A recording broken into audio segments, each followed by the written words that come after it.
we'll get started. Just want to note that we have Zoom going for these presentations, so that families and friends who can't be here, we still see the presentations and they're being recorded. Is that right? That's right. So you'll have a record of your wonderful performance here. And we have about 5 minutes for the presentations, then some question and answer, and then a time for transition to the next presenter. So I think that that's all we need to know at the beginning. So it's my pleasure to introduce one of our URISE scholars, Jaqueline Bernabe Garcia, who's going to be presenting on research that she's done with Dr. Susan Hayflick. So I'll let you get started. As Tom said, my name is Jaqueline, and this summer I had the opportunity to join the Hayflick lab at OHSU and worked on the confirmation of tissue-specific variant expression of WDR45. Now, what is WDR45? WDR45 is a gene that codes for WPP4, a protein, and mutations in WDR45 cause a devastating developmental disease called beta-propeller protein-associated neurodegeneration, also known as BPAN. Now, what is BPAN? BPAN is a rare genetic disorder for which there is no cure at the moment. And about 5 or 6 years ago, the BPAN gene mutation was added to the epilepsy gene panel. And since then, we have seen an increase in patient diagnosis with BPAN. And a majority of those affected are female. Symptoms that BPAN patients experience include seizures, intellectual disability, impaired motor skills, and characteristics of the autism spectrum disorder. Now, this mutation is everywhere in our body, but what we see here is a concentration of symptoms that are neurological, which raises the question, is there something special about this gene in the brain? And so recall earlier, I said that mutations in WDR45 cause BPAN. And what is published online is that there are 2 variants of WDR45. One difference being at the 5' UTR. Is there any other difference? Yes, there is when we look at the protein coding region, specifically at the exon 5 and 6 junction. WDR45 variant 1 has an additional base of CAG. And so a previous study has explored the 5' UTR, that one area of difference that we already discussed, and the variants were expressed in a tissue-specific manner. However, there has not been anything to explore that second region of difference at that protein coding region at the exon 5 and 6 junction. And so this gave birth to our hypothesis, which was that the brain will express a specific variant at the protein coding region and will contribute to the brain-focused symptoms that we see in BPAN patients. The methodology that we used to approach this was that Sue, a member from my lab, gave me cDNA from non-BPAN human brain and blood. From then, I designed primers to target our area of interest, and our PCR product was sent to the Volume DNA sequencing core for Sanger sequencing, and the results were analyzed. Previously, I mentioned that one of the steps was designing those primers for our area of interest, and these were the results. And as you can see, we have our expected product of 876 base pair, and there's not any non-specific binding, meaning we don't see bands anywhere else above or below that line. And yes, there's a blank lane, which was our negative control to be sure that there wasn't any contaminants in our samples. And before I discuss our results, I want us all to remember that the difference between the WDR45 variants is that variant 1 has that additional CAG. When we analyzed one of our blood samples and aligned the sequence against WDR45 variant 1, we noticed the CAG deletion, the feature of variant 2. When we assessed one of our brain samples, we also noticed that CAG deletion, the feature of variant 2. And although I only have 2 samples here as results, all 6 samples, blood and brain, showed that CAG deletion, the feature of variant 2. Now, what do these results mean? First, let's start again at what our hypothesis was, which was that the brain would express variant 1 and that the blood were expressed variant 2, because this is what we saw when we analyzed the 5' UTR. However, our results do not support our hypothesis, as both the brain and blood samples showed that CAG deletion at the exon 5 and 6 junction. And so that previous study that we used as a background for what we would do this summer was analyzing the 5' UTR, right? And the brain region that we looked at then was the substantia nigra, while the one that the brain sample we looked at this summer, the region, was the caudate. And so we were under the impression that given the proximity of these two regions in the brain, there wouldn't be an issue with the hypothesis being supported. So there are a few different directions we can take now that these results, again, do not support our hypothesis. One being that the database is wrong and we don't ever see that additional CAG in exon 6 at any point. And the method we would use to approach this would be to sequence other brain areas, as we have already sequenced the caudate this summer. Second possibility is that the SN expresses variant 1 and the caudate expresses variant 2. And our approach to this would be that we would analyze the 5' UTR of the human caudate brain sample, as we have already looked at the SN, and additionally assess the caudate region of the human SN brain sample, because we have already assessed the caudate. And based on the results that we get from these previous methods that we discussed, this could potentially support the existence of a variant 3, which would have the following features: the 5' UTR of variant 1, and that CAG deletion, the feature of variant 2. I would like to thank the NBIA team at OHSU, especially Sue, Helena, and Dr. Hayflick, who provided much support throughout the summer, and the Oregon Brain Bank, as well as URISE. The grant is listed on the slide, and thank you all for listening.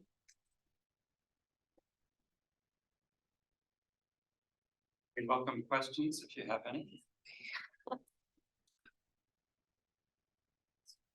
Yes. What did your work look like specifically this past summer in your lab?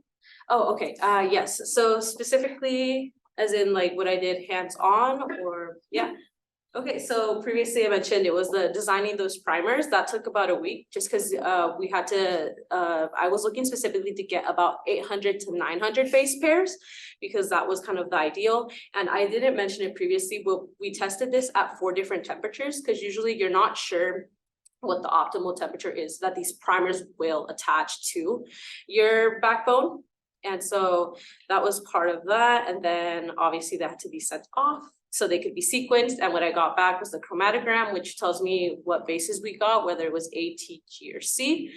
And that was kind of the majority of my summer project. And then just analyzing those results, what area was good to look at, and what looked clean.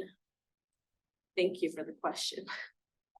So you said one possible explanation is that the source was wrong, like the data bank or database? Yeah, Did so you report back to them, or? yeah, so it's the NIH, the sequence database, and so they actually have a lot of the transcripts published on there, specifically the mRNA and also gDNA, depending on what you're looking for. And so again, as I mentioned previously, we looked at the 5' UTR and the results. The reason I didn't say with confidence was that the result was variant 2 was because I don't know what the 5' UTR is for the samples, if that makes sense. I only got that confirmation of that CAG deletion, the feature of variant 2, but I haven't analyzed the 5' UTR, so I can't say with confidence that it is variant 2. And yeah, usually any results that we see there are published by people, the database. As we go along, some sequences are actually updated. So yeah, the one that I have here is the most updated, which is, I can actually go back. So as you can see on the V1, right under the mRNA, you see the 0.4, because each time there's a new update, we get it added 0.1, 0.2, 0.3, 0.4. So yes, there are people who look at this and it's updated. Thank you for So that that could question. be a contribution that you're making by Yes, helping them refine the data. the database. Yes, so again, this is only 6 samples, so I'm not sure how supporting that is, because usually you need, I'm under the impression that much more. So yes, thank you. think that's all for questions. Am I confident on that? All right, thank you Thanks, very much. We'll prepare for the next presentation.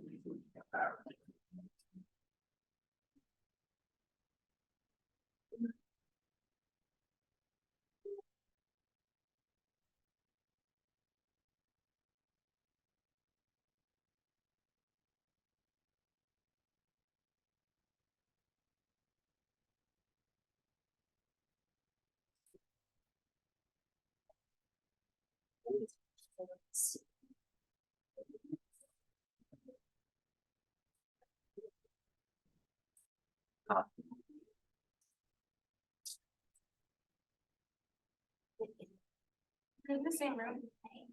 There's no one else.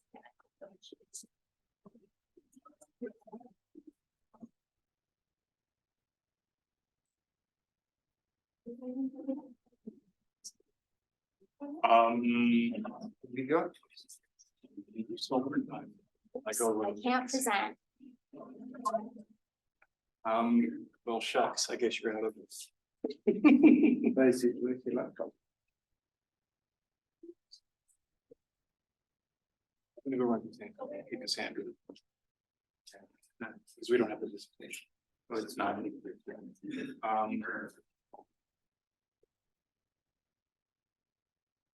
gonna go run and get her.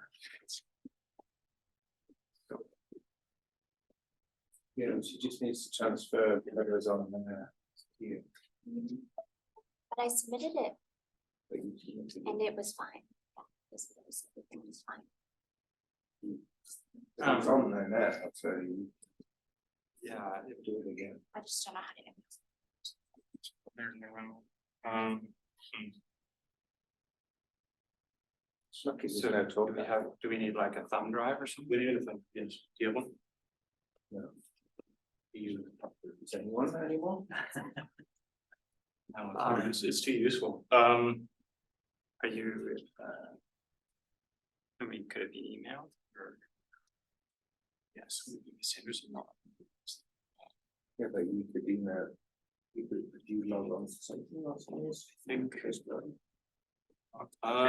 So there's nobody, actually, there's a break after this, so we're not pressed for time, we can figure it out. Right, yeah. Yeah.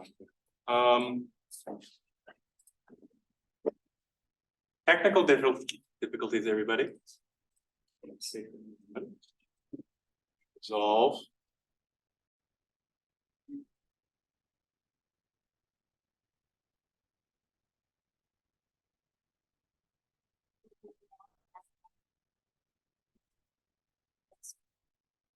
Recording in progress.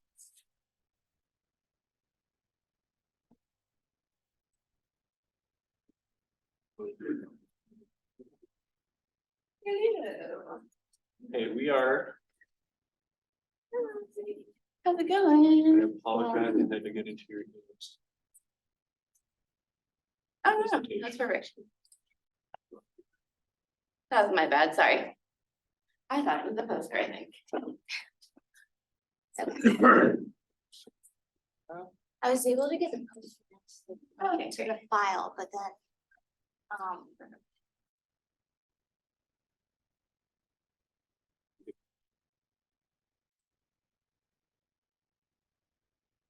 All good? Okay, cool. back on track. All right, thanks everybody for your patience. We're ready to get it out. It's 10 o'clock, right on time. That's the PDF. You up. Oh, And then down full screen. oh, genius. Hey, yeah. Was looking Is that for. on all your slides? Is that a PDF? Yes. So I like it. Okay, so what's great about this is we're gonna see a interdisciplinary set of presentations. So our next session is with Esperanza Rodriguez, who's worked with Dr. Mark who's here, and looking at AI in scientific literature. And we'll let you get started. Thank you. Okay, thank you for my introduction. I have been working in Dr. Wood's lab for the past 2 years, where we study contrast agents. However, this summer, our project was on ChatGPT and its susceptibility to publication bias.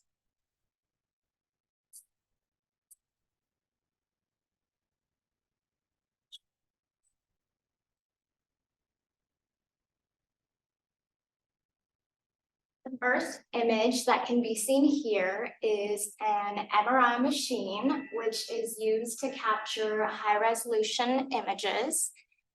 These images can be further enhanced by using a contrast agent. Here we will be talking about gadolinium. And in order to use this metal safely, it is used with a ligand in a linear structure or a macrocyclic structure. Oops.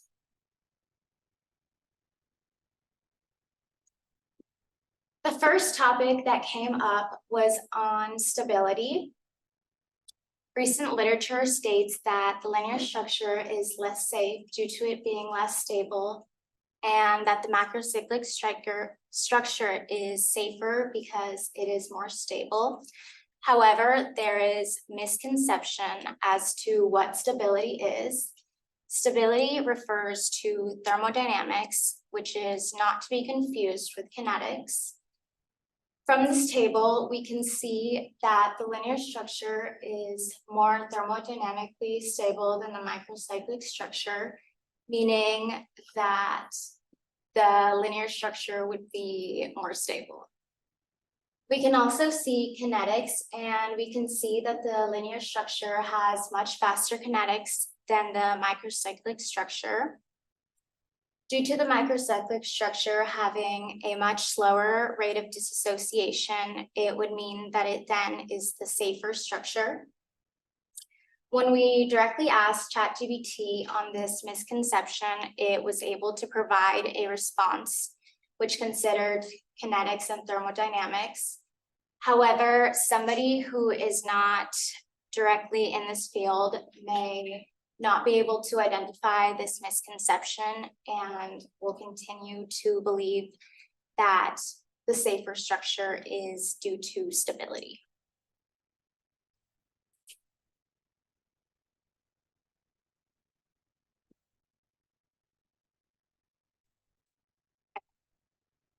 In this first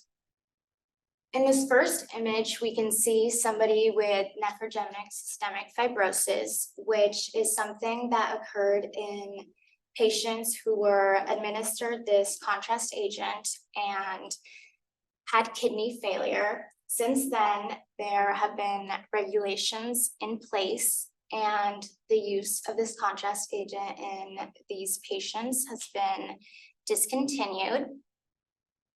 However, since then, there has been a lot of controversy on this gadolinium deposition disease, which is associated in having this vast amount of symptoms. Currently, there is a vast amount of literature that supports this gadolinium deposition disorder. And ChatGPT's responses seem to favor this response due to there being an imbalance in this controversy. Even when we input an article that was highly skeptical on this disease, ChatGPT was unable to identify this bias. And despite there being no evidence that supports the relationship between the two, and this being a disease that is not recognized in medicine.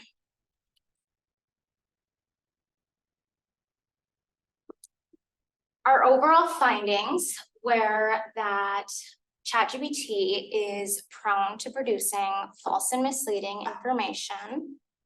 And it is unable to register publication bias, which is literature that favors one idea.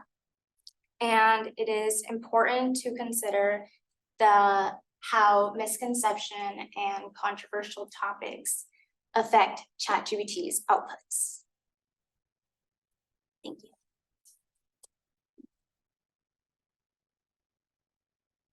And thank you to my PI. Okay, questions? Yes.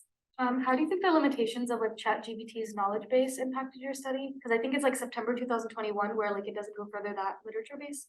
Yeah, that's true. It doesn't, but we used the most up-to-date version as far as we could. So we used ChatGPT 4.0 for this. And does that go further? What? Does that?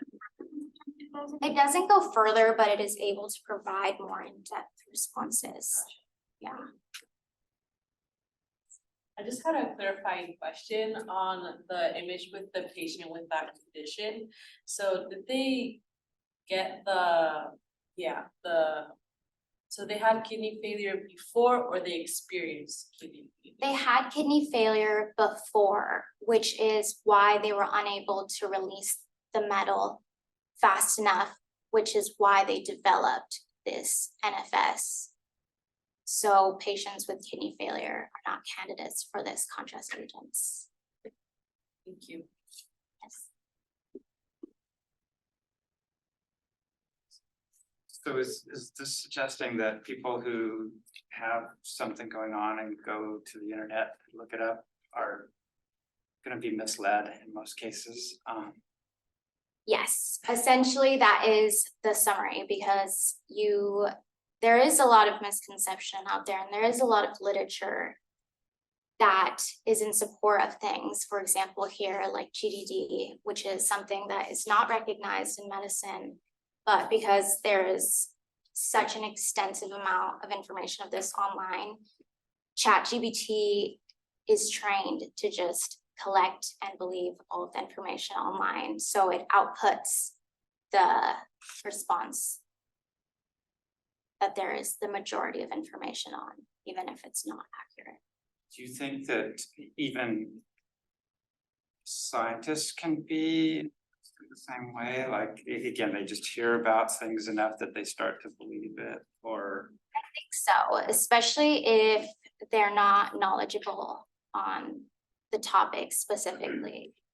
Like if you were to ask it about stability, it would just give you one answer and that would be it. You wouldn't know to ask further. You wouldn't know why that's important, and you wouldn't know that that's a misconception and it's wrong.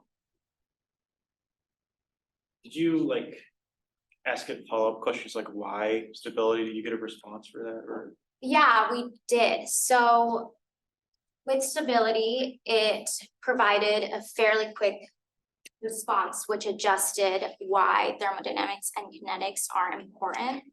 But it can be said that this is because thermodynamics and kinetics are already vastly understood, where in a topic like this, where we asked further questions and tried to get supporting evidence, its response remained the same. So it wasn't able to like elaborate. No, it just said, this is real, you should be concerned for this. This contrast agent will give you this. Okay. But no supporting evidence. What do you think are the implications of AI like conducting itself that way? Like maybe causing like fear in people where it doesn't necessarily need to, or the opposite, where it doesn't instill fear in people who maybe need to be wary? Yeah, I mean, that's what I think one of the points is to this, that it, like the naive user who wants to know more information on this contrast agent because they're gonna get this contrast agent or they've had this, then want to see what the side effects are. And then they come across gadolinium deposition disease and take that and run with it. So then they are under the impression that they're gonna get this unexistent disease.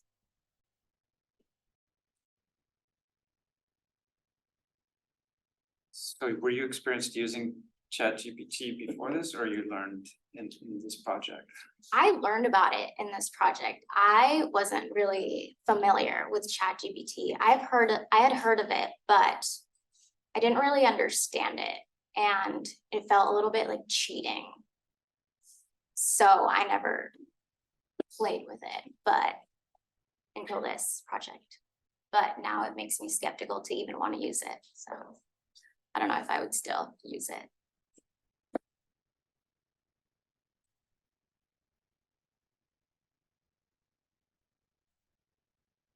Questions?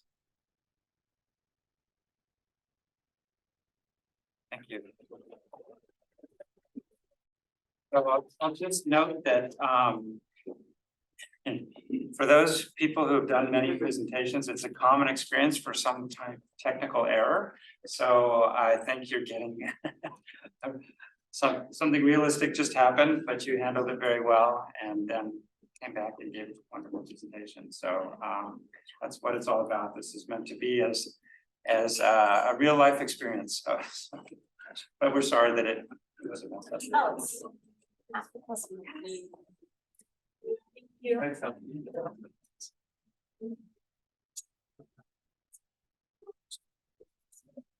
We have a break in this room, and the next presentation will be at 10:45. Visit other rooms for if you're interested in other pieces.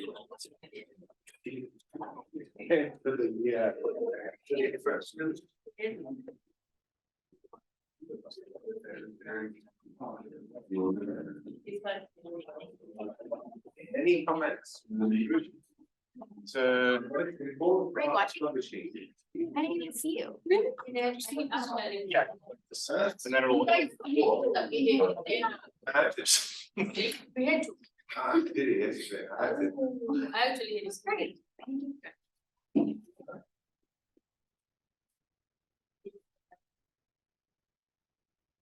Thursday. Thursday. Well, I want to go to the room I'm gonna present to see what it's like. Oh, that was yours. 10 years. It's not as bad, is it? It's not as bad, is it? You know, basically what we found is that if you knew to ask it a specific question on a topic that was well understood, you could correct its publication bias. But on the deposition disease, it didn't seem to matter what you did. It was incredibly difficult. The only way I got it to write out something, or we got it to write out something that was negative, was to say, give the 5 best reasons why it's not real. So you really have to skew it. Yeah, if you just ask it a naive, I'm trying to find out more question, it always comes back to this real. So just for clarification, the publication bias you're talking about, is that the GPT output, or is that? It's in its training. So it's not like our research art bias. Well, in the first case it is. In the first case, it would parrot whatever was in the recent scientific literature.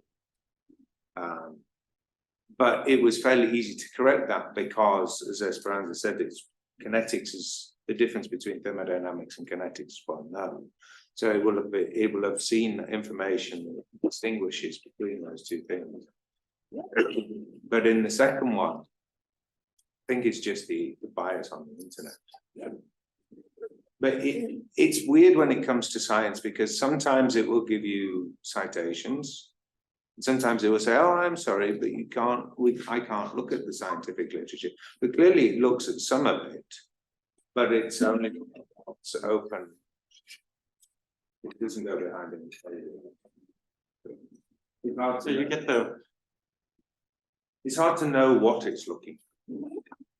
But I mean, there's no info. There's very little on the internet that says there's no such thing as gadolinium deposition disease. What I told her to do with that question was to compare it to anti-vaxxers.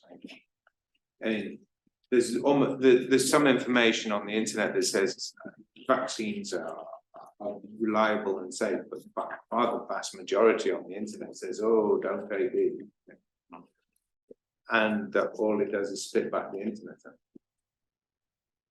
So do you think, I mean, I guess we all know our own field, but in general, the open access journals sometimes are a little less quality in our, so that's could be a problem. Yeah, it could also be a problem. I don't want to.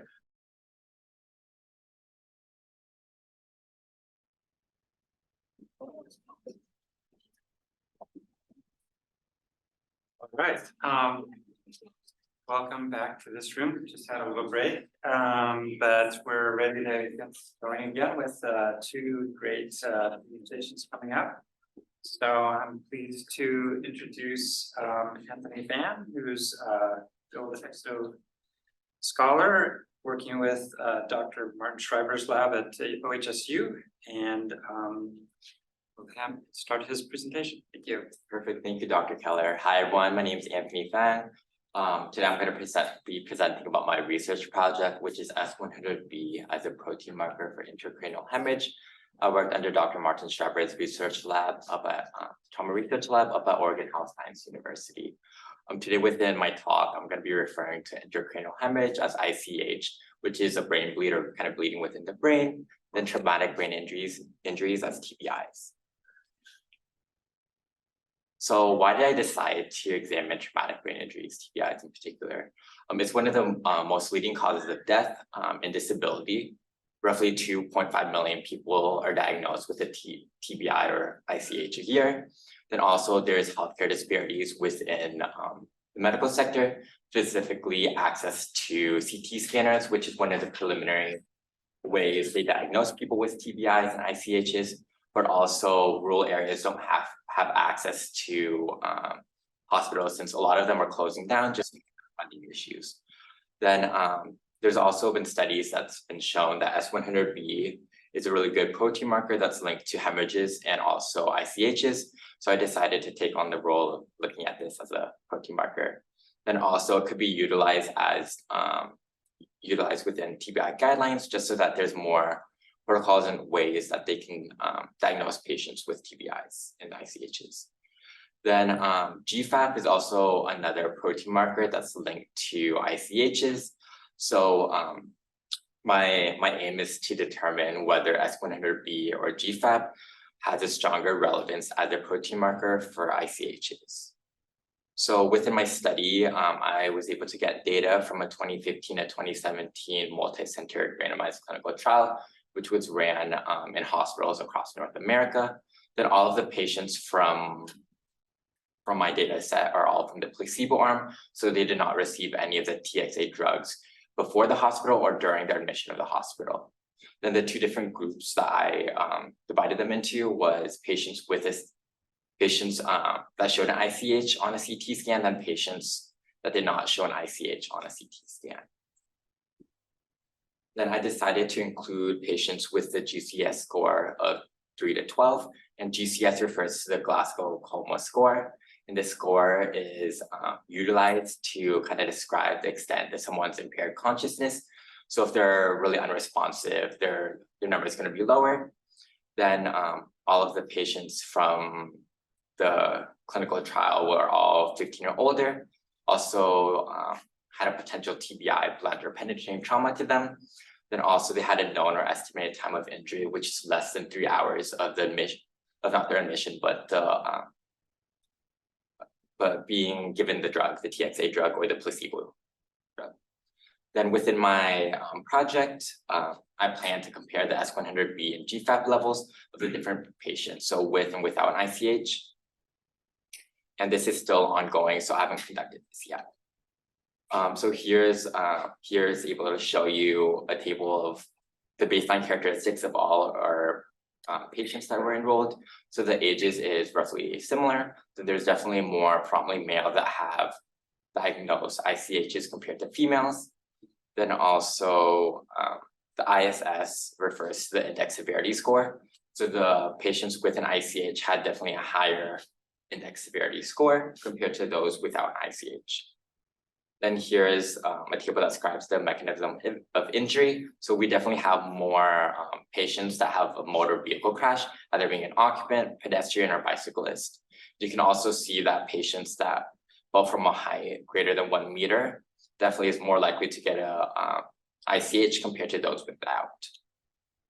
Then here is, I forgot to write the number of patients, but for the ones with ICH, I believe it's 178.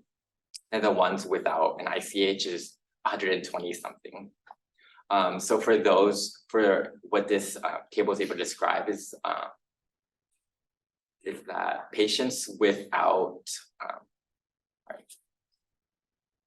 for patients, for the ICH group, you can definitely see that most of them are more likely to stay within the ICU, the hospital, and ventilators longer than those without.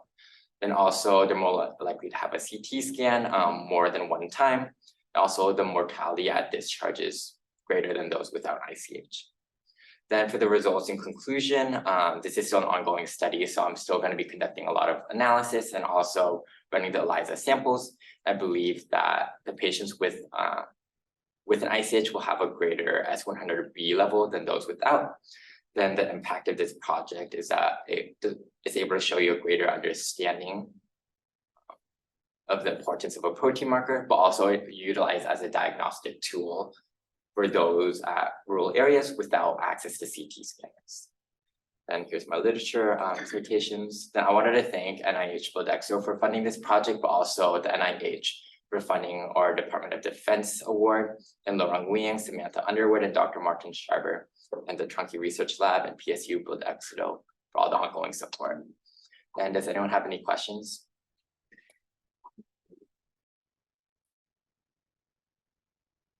Can you go back to your results? Yes. Yes. Okay. Sorry, that one. You talk about understanding the importance of protein markers, and that the project is still ongoing and there's just gonna be more experiments, which I totally understand. So in terms of diagnostic tool for rural hospitals without CT scanners, how can you anticipate that this can be implemented like in their hospitals? How do you think they might do that? Yeah, so a lot of rural hospitals usually have kind of like a core lab or kind of a spot where they can measure people's blood levels. Usually the first thing with ED admissions, they usually get their blood drawn. So that's just an added test that can be utilized to kind of see what their S100B level and probably GFAP levels are, to see if they most likely have like a TBI or ICH. So SV100 or S100B, is that a protein that helps repair the damage, or is it released as a result of? So it's usually released to show that it's usually released, I believe. I'm not 100% sure, but I believe it's like released, and it'll tell you that there's something to do with like the central nervous system. There's like kind of a blockage, or it's not sending the correct signals. Okay. Yeah. Maybe I didn't just understand correctly, but why were rural hospitals chosen in terms of like? Yes. So, or is it just because they don't have CT scans? Rural hospitals weren't included within this project, but I think that's what the project outcome would be like. Oh. Just because a lot of rural hospitals doesn't have CT scanners. So all of our hospitals is usually bigger hospitals, like OHSU was one of them. Then there were a couple in Canada that were similar to OHSU's, like trauma research. Sorry, sorry, go ahead, I can ask. Maybe I just missed it, but was there reasoning behind there being a lot more males in the study? Were they just the ones getting injured more often? Yeah, so they were the ones that were getting more injured often. Yeah. What was your role in this study, and what's your favorite part? Yeah, so my role is gonna be conducting ELISA samples. So that's what I plan on doing in the next couple of weeks. Then I'm able to get my data. Any other questions? I have one more question. Go for it. Sorry, because I'm like a public health major, so I'm really wanting to know about this rural hospital thing. Is there like a potential future project or plan for your lab to, talk about how they're going to fund implementing this information? Because like, especially rural areas, they tend to not have the money for it. So how do, like, from a public health standpoint, how can this be like financially? Oh, what a good question. Just, what are your thoughts, I guess? Yeah, I Obviously, you can't expect you to know the whole answer, but. Yeah, I hope that we can kind of conduct more analysis and further, I guess, in a public health standpoint. Just because I think this was one of my interests, just because I saw that one of our previous Bodexo scholars was looking at GFAP, which is another protein marker for intracranial hemorrhages. So I decided to look at this one since it's not commonly looked at, just because there's some hesitancy with this one being more linked to hemorrhages outside of the cranial region, so outside of the brain region. That's just. So, if you're thinking that doing the blood test and looking for this would be a diagnostic tool. So, like if somebody has the injury, and it's a question of whether that injury really had an effect on the brain, this would be something that's how definitive do you think that ultimately figure? It's just like one more clue that this person needs higher level of evaluation. Yeah, I would say it could be utilized kind of to see if there's even like.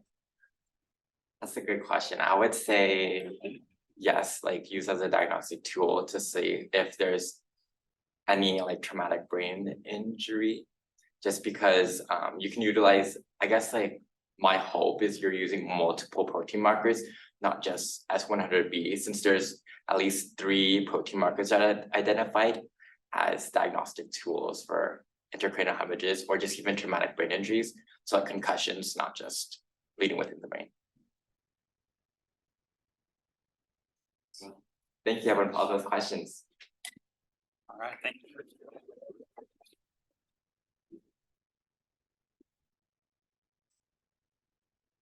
All right, thank you all for being here. We're gonna get ready for our 11 o'clock presentation.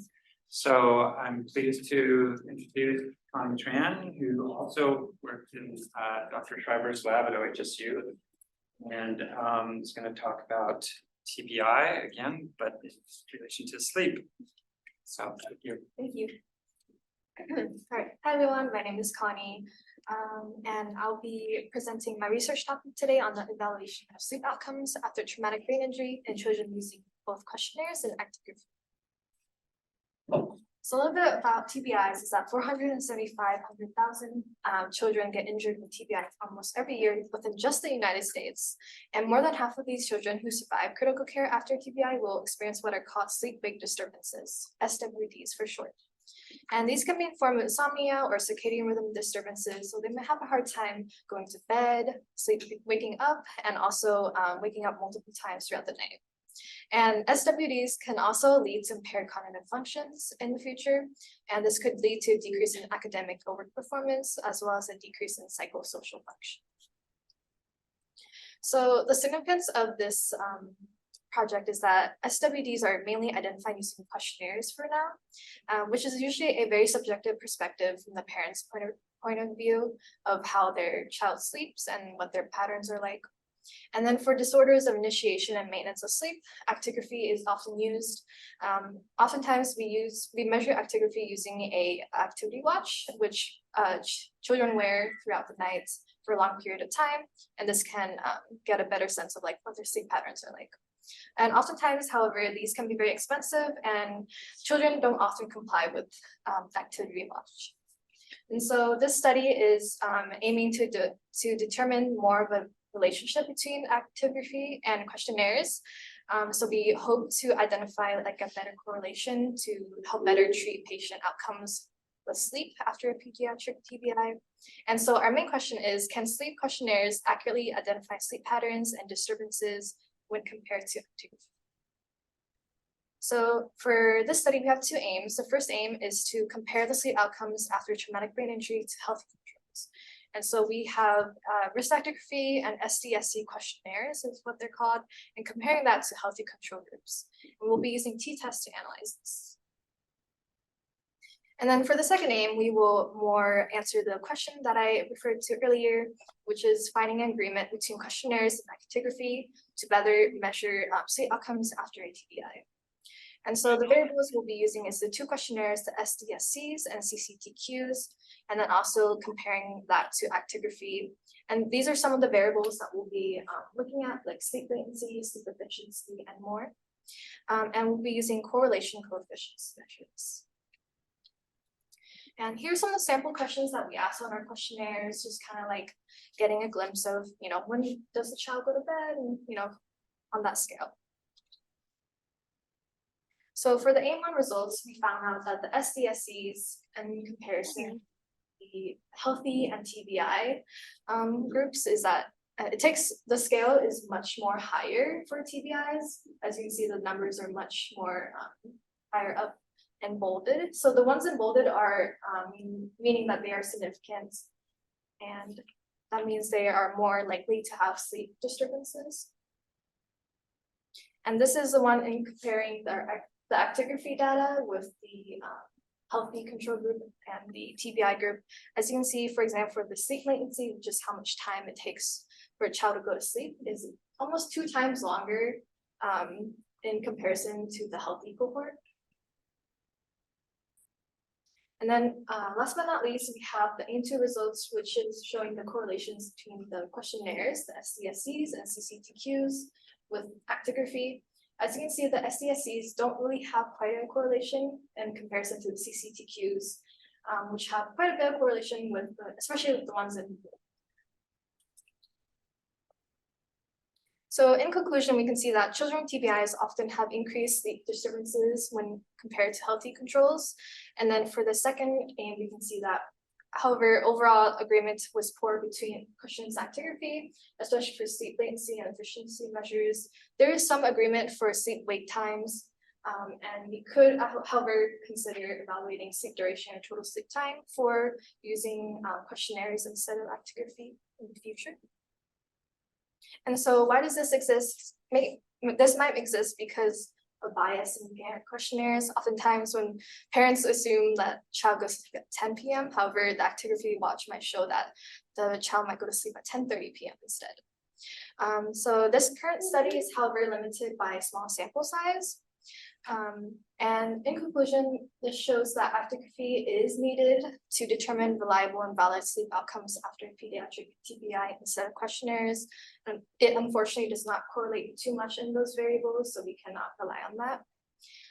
And then the future directions is that hopefully we can find those variables and find stronger correlations between them, and maybe even broaden it to different subpopulations, like for adults rather than pediatrics. I wanted to thank Laura Wynn, Samantha Underwood, Andrea Renault, Dr. Schreiber, Uchis Uchanki Center, and NIH Bill Exedo for supporting me throughout this project. I also want to thank the National Heart, Lung, and Blood Institute and NIH for funding this. Here's some references. Thank you.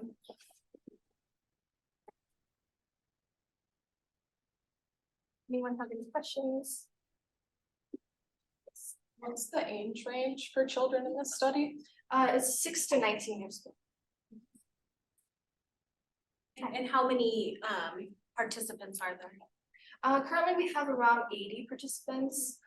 We do find out that like in the future, like with the 1 month and 6 month follow-ups, some of them don't quite answer the questionnaires, or maybe they don't return the actigraphy watch. And so we find it hard to follow up with those results. Yes. So what is your role on this study? My role in this study, I joined this project a little bit later, right after, because this project started around 2019. And so when I started last year, they were already done with like enrolling patients. So majority of my job is looking at the patient data, like in EPIC. If you guys are familiar with that, it's like patient data. And so I got the chance to like go through the patient data and like history and like what their outcomes was like, and going through them and basically finding variables that were similar and inputting that data into the data. Yes. So in standard practice, are TBI patients being assessed later? I mean, like you said, it's different a month or 6 months out. Is that standard practice, or is that just from the research that you're having that kind of follow-up? That's a good question. I'm not quite too sure, but I know for our research, we do 1 month and 6 months. I'm assuming they do some later on, because I know for our study, we don't quite measure actigraphy and those questionnaires when they're in the hospital. We do it after they're out of the hospital, just because they're at home and they're in that regular environment, so it's better to like analyze it there. So in standard practice, I'm assuming they also do this the same. I mean, to just, I think more opportunities to use electronic data to follow patients after you've seen them in the hospital or for an operation or surgery or something. But I'm just wondering how common it is to sort of Right. track their outcomes like you're doing. Right. Yeah, I'm not too sure about that. We'll have to investigate that. You could send anybody home with a watch. Right. Any other questions? Thank you.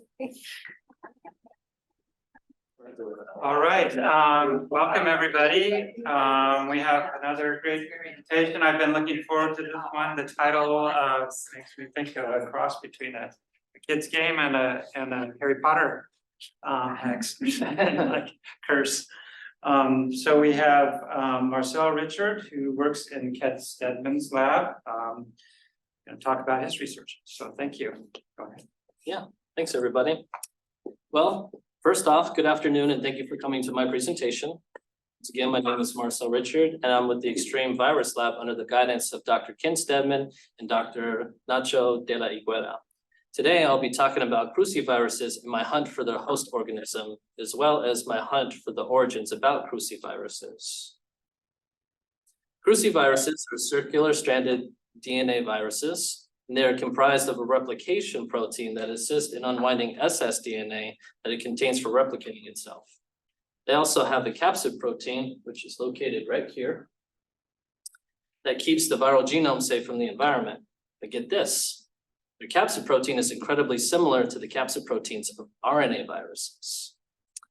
We're not exactly sure what this means or the event that could have led to DNA and RNA viruses recombining. However, finding a host organism may lead to more answers about this.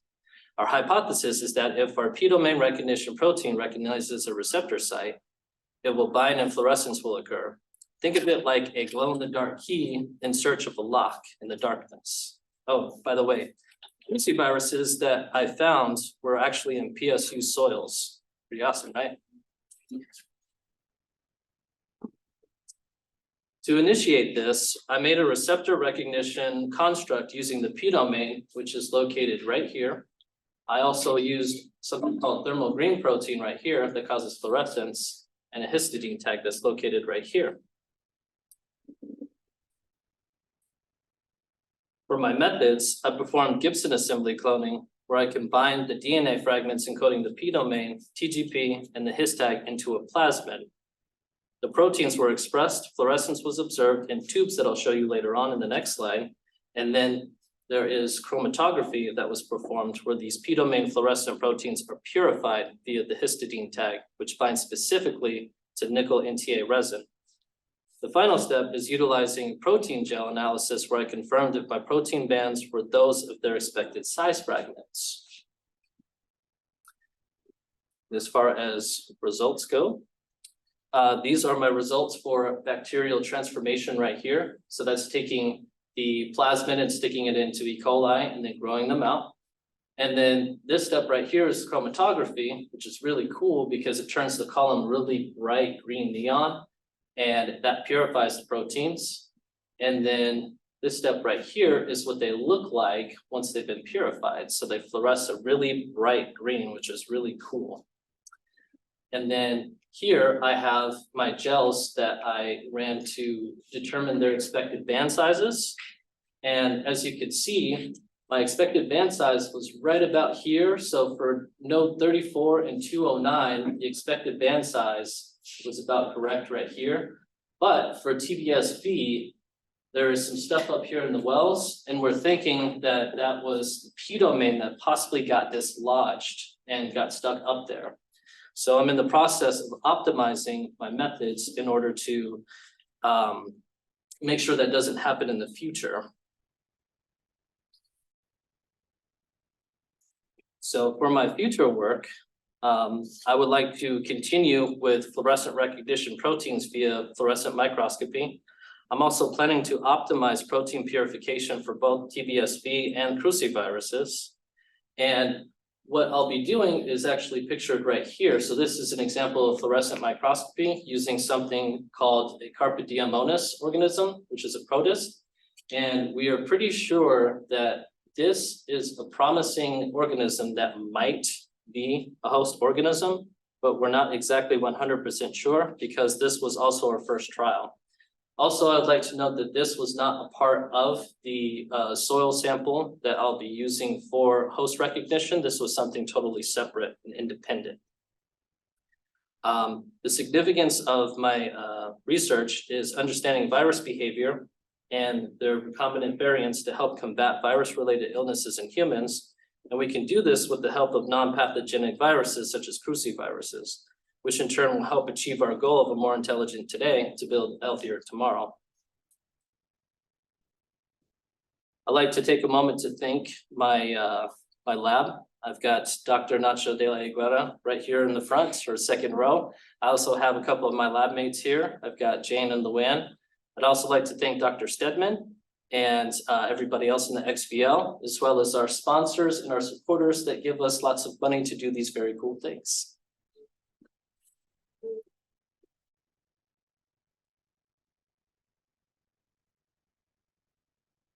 Accepting questions. First and foremost, this is Tyrone. This is my daughter's stuffed animal right here. He's my lab assistant, so he oversees all of my experiments because every crew needs a foreman, right? Yes. So you talked a little bit about needing to refine your methods in the lab so that you can avoid kind of that situation in that first picture you showed. Can you My talk? expected band sizes, yeah. Yeah, can you talk a little bit more about the methods you use and then how you might be changing them? Yeah, so what I do is I take these little beauties right here and then I introduce them into something called beta or kappa ethanol, and I boil them at like 96 degrees Celsius for about 10 minutes, which should help with solubility. But for whatever reason, we're having these bands up here and we're thinking about using DNase to break some of that up and have them go down into the wells, so that way that doesn't happen up here. And then if you're curious about what these bands are right here, we're thinking that this is a his-TGP band right here, like these right here, that also don't have a P domain, but we're not sure. So we're still investigating those matters. But these are my elutions right here that were successful, and then these are the ones that need to be optimized a little bit more. So those bands are bits that have escaped the solution. A little bit, yeah. And that's why we need to kind of optimize and work on that a little bit, but we're at least ready to determine if specific or non-specific binding happens. And that's when the host recognition protein recognizes a potential host, binds, and fluorescence will occur, which is really cool. And then we have TBSV too. I don't know if I talked about that, but that's its closest known relative. And that would be considered a negative control. So if non-specific binding happens and it just binds all willy-nilly, we can assume that maybe it binds to TBSV and crucivirus via its histidine tag instead of the P domain itself. Yeah. Yes. Can you go back one slide? Absolutely. Oh, actually, one more. One more. Okay, so the whole construct you're making. This right here? Yeah. Yes. You expect the whole thing to be just one big protein? Or... Yes, so what we do is I actually fashion these together. So I have to use primers in order to like link them together by using Gibson assembly cloning. And then from there, I get this one giant protein with my P domain, TGP, and histidine tag. Yeah. All right, cool. Are there any preferences on where you sample for crises, like Yes. water versus soil? So we want to do soil first because that was the site in which it was found, the cruciviruses that we have in lab currently. So we want to investigate those and see if anything happens. So could you go to the significance slide? I'm just. So there are DNA, RNA combination viruses that are dangerous. I mean, so you're trying to explore one that's not to see what's the distinction or? So we're basically just trying to figure out what this exactly means in cruciviruses in specific, but by utilizing this data, we can analyze further to help specific instances of like learning about like binding and rate of infection and things like that when it comes to RNA and DNA viruses. So we have like a low risk model that we can use for high risk viruses, if you would. I don't know if that answered your question more or less, but. So again, I'm not a social worker, so. No, that's okay. But so what makes the crucivirus distinctive is it's that combination of DNA and RNA, right? Or is that a pretty common thing that they? It is not common. So it has that RNA-like capsid protein, the one that keeps like the viral genome safe. And that is like a lot like an RNA capsid, which is something that has not been seen before. We're still trying to decipher what that exactly means in the world of viral ecology. But by using like host elucidation, we might be able to figure out more, excuse me, what this means exactly, because we're still in that stage of like, not quite sure, like in terms of like infection, like what it does in specific. So most of the viruses we hear about are either DNA or RNA? Yes, DNA or RNA, but never both. And so then maybe you could make them less dangerous if you found a way to merge or alter so that it looks more like crucivirus. More or less alter, and like one of the ways that you could do that is like you can alter like receptor binding possibly by utilizing some techniques or maybe some kind of competitor that like keeps it from binding, if you would, or just render its binding mechanism useless so it doesn't bind. Yes. Correct me if I'm wrong, but this virus, its genetic blueprint is just DNA, correct? Yes. Yeah. Yep, just DNA. Yep. No, so RNA-like, but it's Yeah. just DNA, just DNA. Any other questions for me, anybody? No, okay, thank you.